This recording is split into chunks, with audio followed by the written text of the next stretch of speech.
Bilang pagpapatuloy po natin sa ating binuksang gawain, ay mag-aalay po tayo ng maikling panalangin. At sabayan po niya ako habang binibigkas ang salita ng Diyos.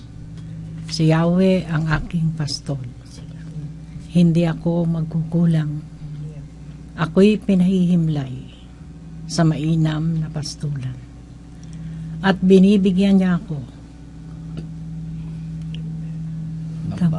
bagong kalakasan at sangayon sa pangako na kanyang binitiwan sa matuwid dalandasi, doon ako inaangay.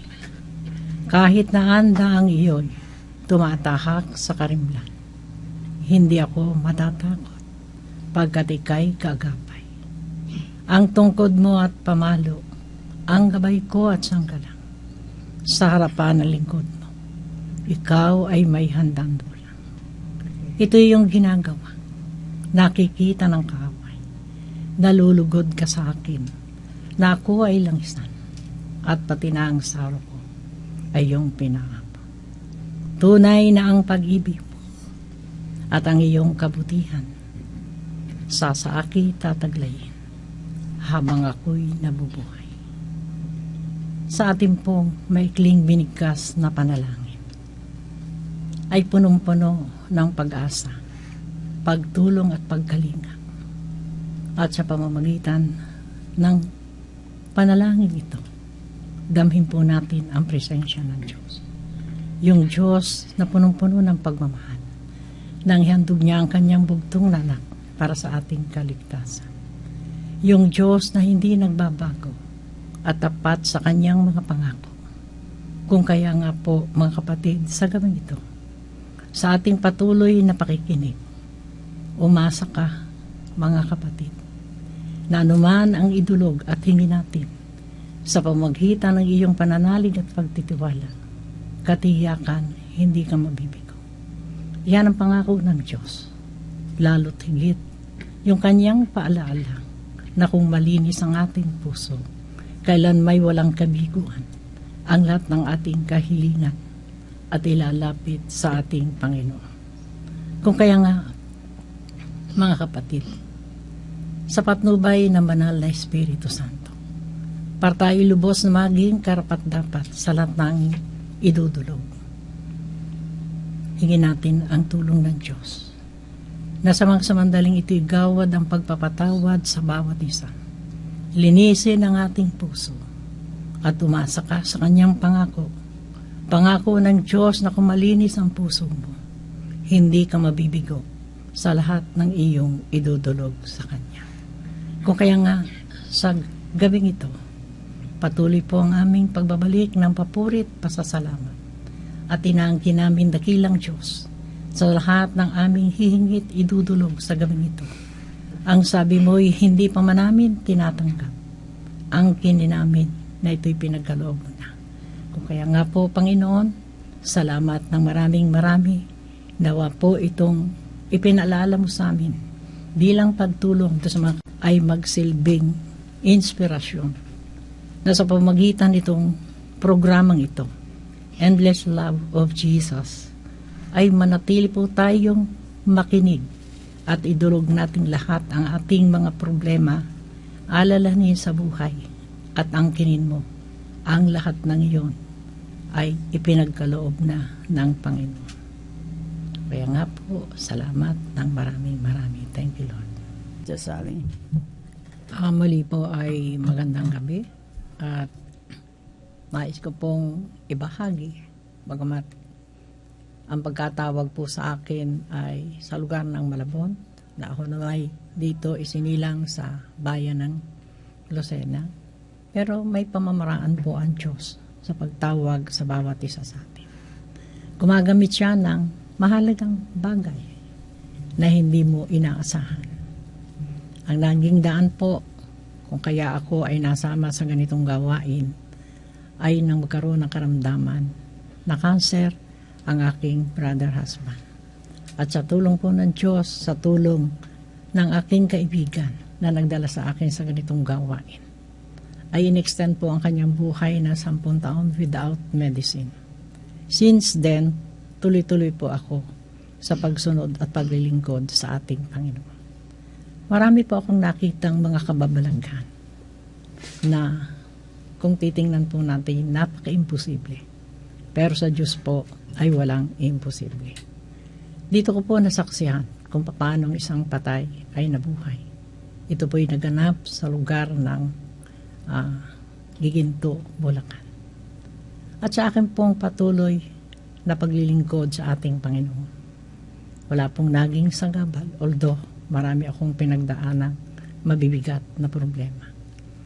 Tinitest po ni Lord ang ating pananampalataya. Kung tayo susuko pag dumating ang mabibigat na alalahanin sa buhay.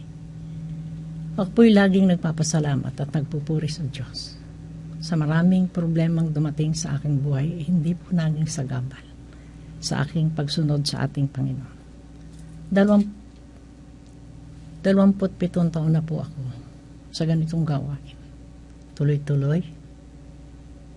Ano man ang sitwasyon ay sinihik po sa abot ng aking makakaya na makatugon sa panawagan ng Diyos. Kung kaya nga po, mga kapatid, sa mga biyaya at pagpapala, dahil ang inasahan ko po sa aking paglilingkod ay ang pangako ng Diyos.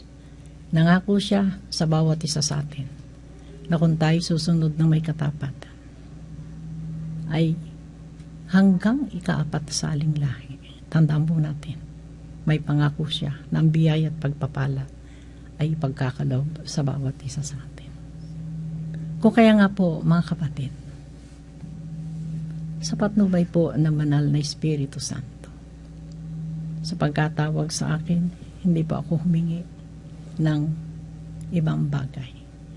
Ang hiningi ko po, ibigyan ako ng malaking puso, pagmamahal para maunawaan ko ang lahat ng bagay. Hiningi ko po na bahaginan ako ng karunungan, sapagkat pagdating sa salita ng Diyos ay wala po akong alam. Although sa akin pong buhay, at the age of 12, everyday po ay nagsisimba na ako. Hanggang sa marating ko po itong edad ko sa kasalukuyan. At ako po'y laging nagbabalik ng papurit pasasalamat. Wala akong itinulog sa Diyos na ako'y kanyang biniko. Sinikap ko po sa aking buhay na yung mga nababasa kong paalala, pagtuturo ng Panginoon ay maisabuhay ko. Humingi po ako ng tulong sa Diyos. Patnubayan ako ng banal na Espiritu Santo na yung gawing inatang sa aking mga balikan ay patuloy ko pong may sa katuparan habang kaya ko pang ihakbang ang aking mga paa. Kaya mga kapatid, napakabuti po ng Diyos. Sa lahat po ng mga nakikinig, damhin po natin.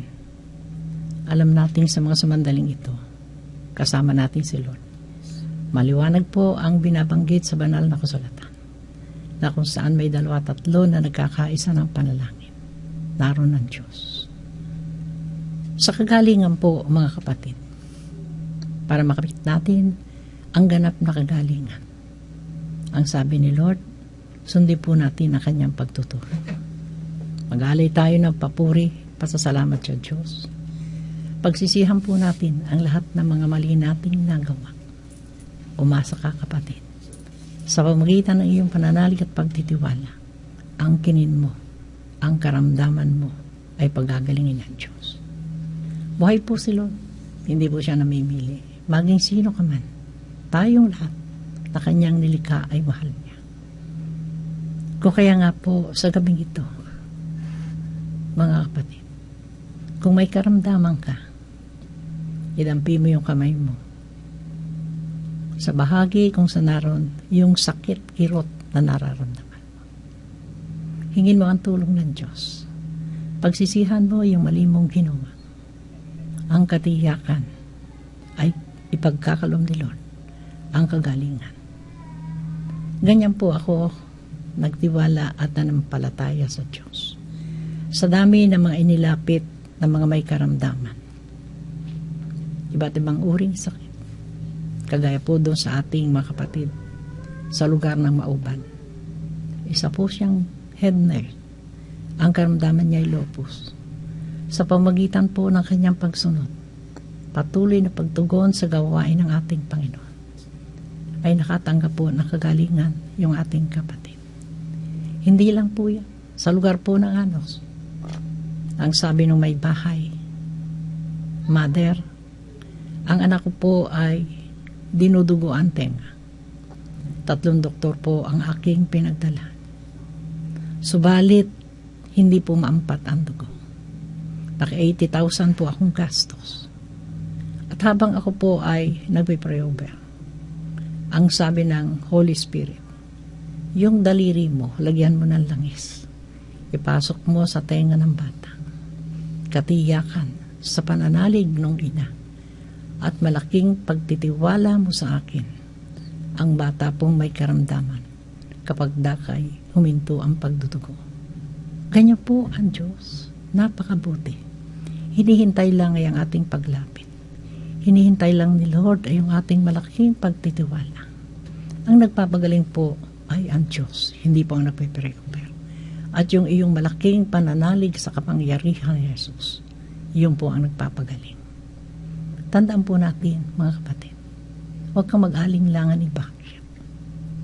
Kaya po yung iba hindi gumagaling, naroon yung baka hindi totoo. Nag-observe, naroon yung pag-aalinlangan. Maliwanag po ang mga pagtuturo sa banal na kasulatan na binabanggit ng ating Panginoon, kaya ka gumaling dahil sa iyong pananalig. Kaya po ng isang 12 taong dinudugo sa aklat ni San Marcos, chapter 5. Lumapit kay Jesus pagkat nanalig siya. Ang sabi niya ay mahipo ko lang ang laylayan ng damit ng ating Panginoon. Ay alam ko, ako'y dagling makakatanggap ng kagalingan. At yung po'y nangyari. Kaya ang sabi ni Jesus, gumaling ka dahil sa iyong pananalig. Mga kapatid, kung may karamdaman ka, huwag kang mag-alinlangan. Hingin mo ang tulong ng Diyos sapagkat ang sabi niya, unahin mo ako na higit sa lahat. At ako ang bahala sa lahat ng iyong problema. Magtiwala po tayo, una sa lahat ay sa Diyos, hindi sa tao. Sapagkat ang nananalig at nagtitiwala sa Diyos ay pinagpapala. Yung pangako niya, mga kapatid, yun po ang naging inspirasyon ko. Pangako niya na kung maglilingkod ka ng may katapatan, hanggang ika-4 na saling lahi, biyaya pagpapalay tatanggapin mo. At yan po'y nadama ko sa aking buhay, sa aking patuloy na pagsunod. 27 years po ako sa renewal, walang hinto. Kahit isang araw ay hindi po ako huminto sa gawain. Sinikap ko sa tulong ng Diyos ay may isa katuparan ko yung pagkatawag sa akin. At nakita ko po naman at naramdaman ko sa aking sarili yung ganap na kapayapaan. Parang wala kang problema. Kontento ko sa lahat ng bagay. At nag-aanyaya po ako, mga kapatid. Every second Sunday po ng bawat buwan, andito po kami.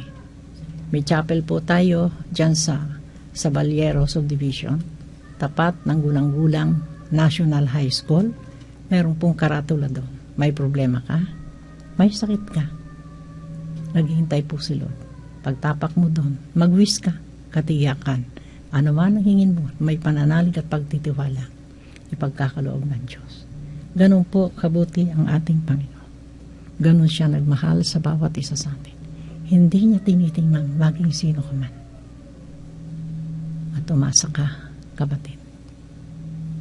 Sa tulong ng Diyos, sa malaking pananalig at pagtitiwala mo, kung ikay may karamdaman, katiyakan sa gabing ito, tatanggapin mo ang kagalingan. Sa pangalan ni Jesus, papurit, pasasalamat po'y patuloy kong ibinabalik. Ikaw, Lord, ang nagplano nito, hindi kami. May layunin ka, may purpose. Para po yung mga kapatid namin na hindi naaabot ng salita ng Diyos ay madama ang pagmamahal mo. Patuloy mo po silang ingatan, tulungan, at manatiling makinig sa programa sa gawin ito, ang endless love of Jesus, tuwing second Saturday and fourth Saturday of the month. Tawa po, mga kapatid, ating pagsawaan. Mabait ang Diyos. Ano man, maliwanag po ang sinasabi sa banal na kasulatan ay ipagkakaloob niya. Magandang gabi po, mga kapatid. At sa mga sumandaling ito ay ibigit po natin ang ating mga mata. Damhin po natin ang presensya ng Diyos.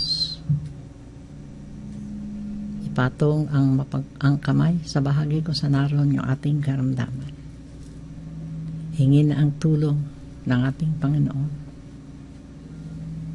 Kung mayroon kang mabigat kasalanang nagaway, isuko po natin sa gabi nito para makamit natin ang ganap na kagalingang iniaalok ng Diyos. Huwag kang magalinlangan kahit bakit. At sa tulong niya, hindi ka mabibigo sa iyong hihingin sa ating Panginoon. Awitin po natin, mga kapatid. Come, Holy Spirit.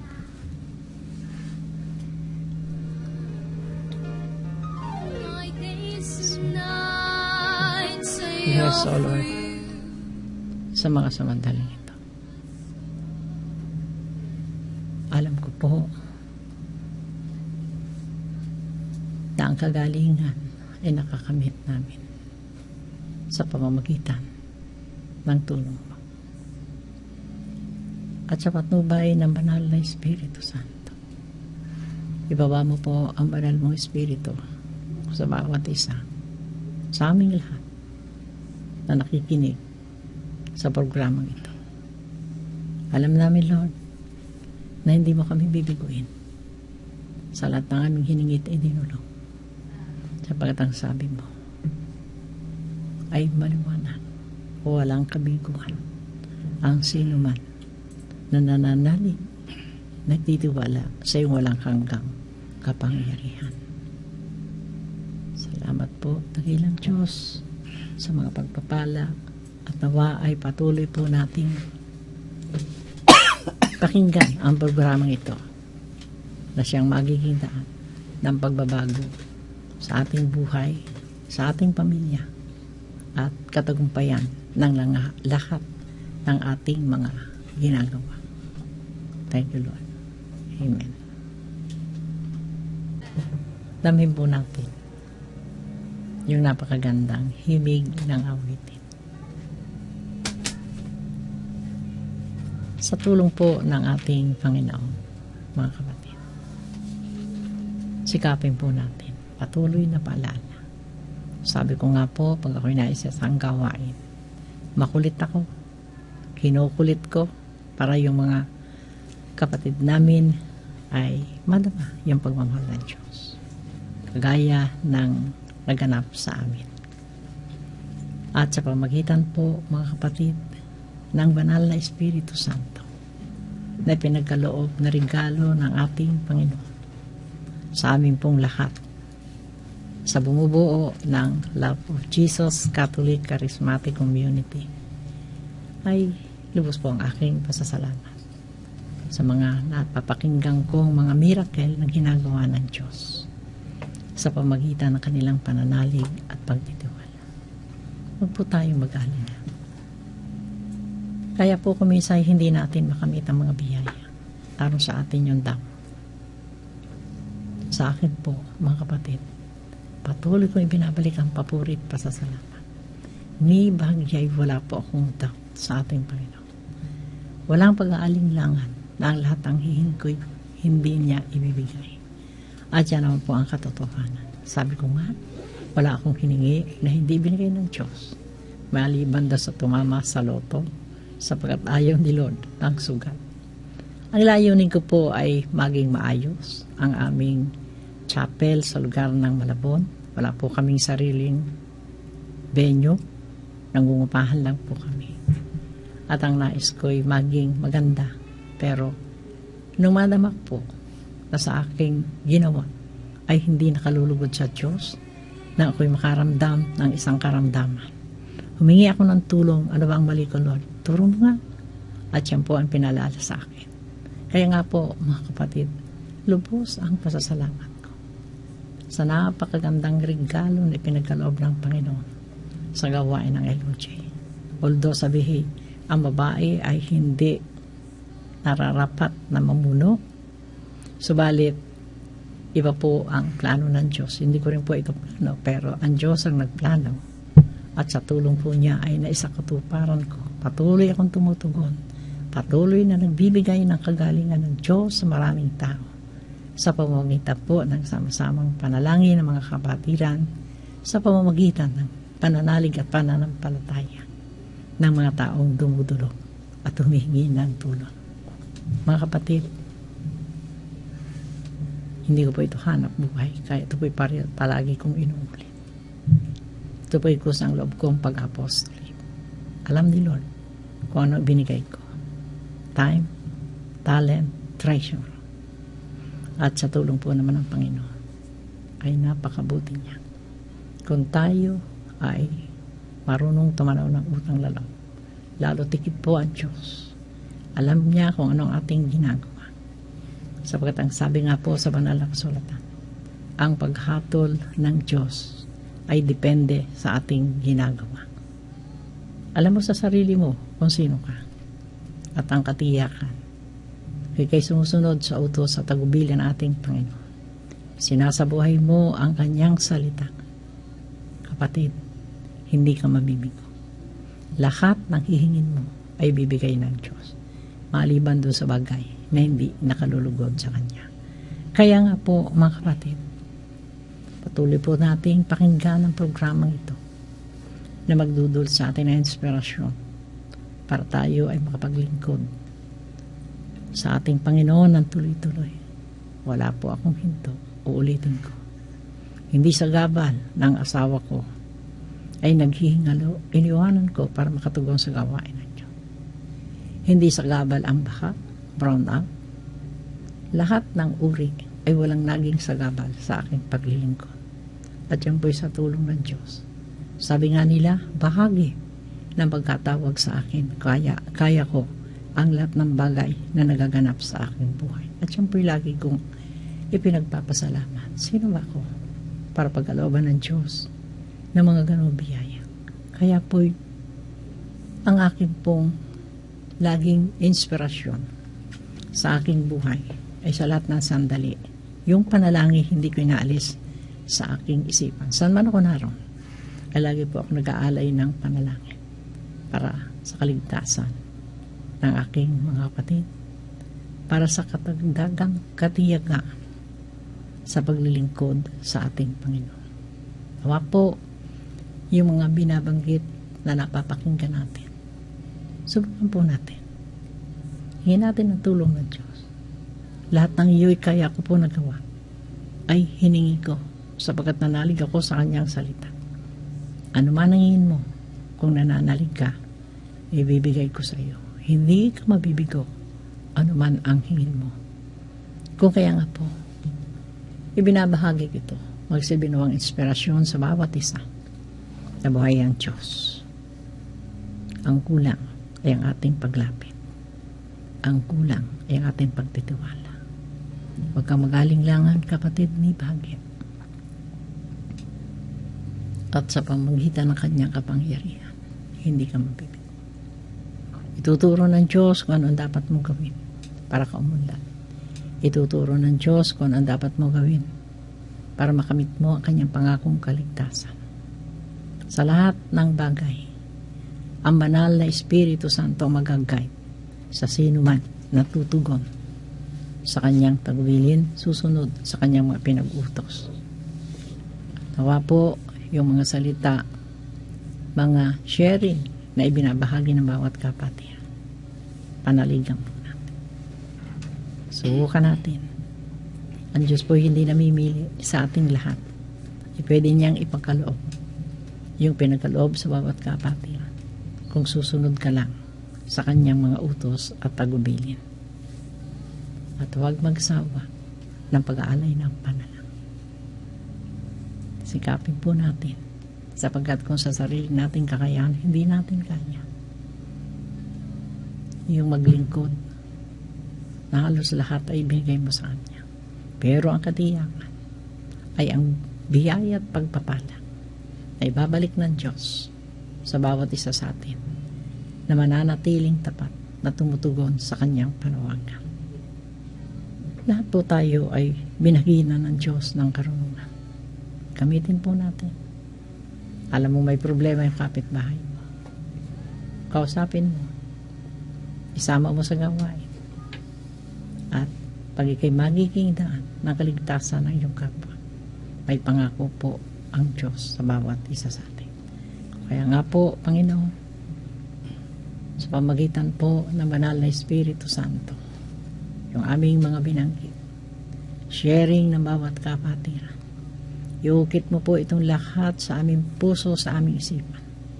Tulungan mo po kami, Panginoon, na ito'y aming maisabuhay. At alam namin sa pamagitan na iyong kapangyarihan, hindi kami mabibigo, sapagkat ang lahat ng bagay galing sa iyo. Lahat ng bagay kaya mong gawin. At umaasa kami, Panginoon, na sa tulong may patuloy mo pong babasbasan ang community ng love of Jesus. Naway manatiling tapat ang bawat isa sa amin. Ang aming mga kapatid na ginagamit mong kasangkapan. Pagkaloob at bahagi na ng karunungan at kapangyarihan para patuloy na makaganap sa gawain inyatang mo sa aming mga balikan.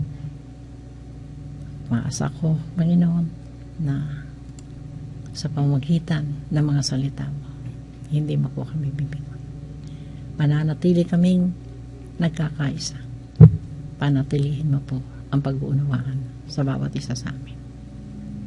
Salamat po at nawa, Panginoon, ay umaasa kami na sa pasimulang ito ng aming programa ay tutulungan mo po kami na ito'y may pagpatuloy namin para makarating sa ibang lugar yung mga salita mo, pangako mo, katuparan ng pangako mo, at malaman namin, Panginoon, na sa aming kaabahan, sa aming kamangmangan, binahaginan mo kami ng iyong karunungan at kapangyarihan. At alam namin, ang lahat ng iyon ay hindi mo ipagkakait sa bawat isa na tumutugon sa iyong panawagan. Salamat po, Panginoon, at naway lagi kang manatili sa aming puso, sa aming isipan. Nawa, Lord, ay patuloy na kalakasan ay pagkaloob mo sa bawat isa para kami maging karapat-dapat bilang tinawag at pinili mo na gamitin kasangkapan para sa kaligtasan ng maraming tao. Amen. Sa lahat po ng aming binamahal at ginigilig na tagapakinig, taos-puso po namin ipinaabot ang aming paanyaya.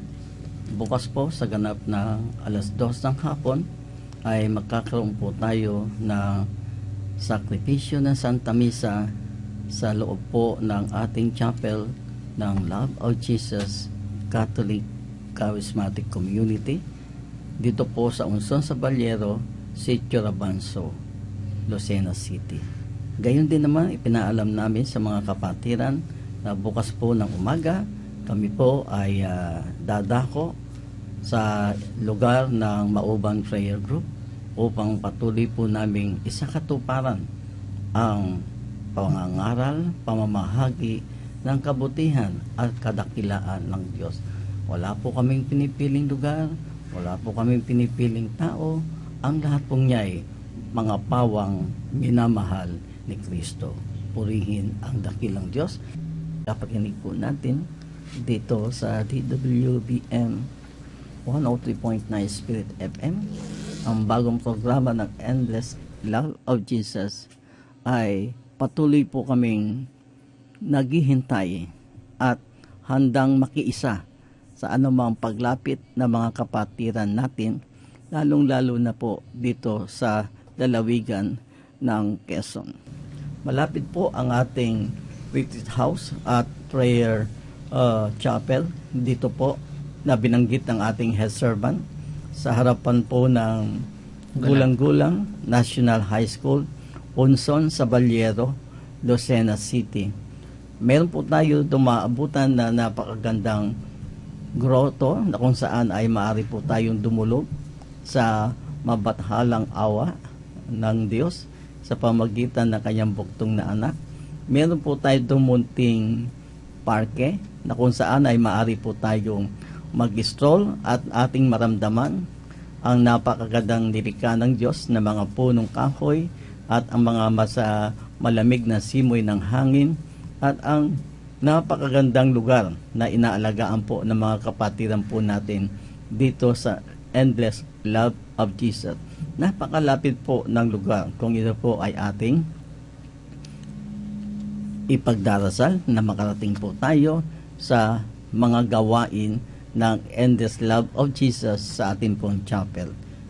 Kami po ay darating at muling babalik sa ika-4 na linggo ng buwan ng Pebrero.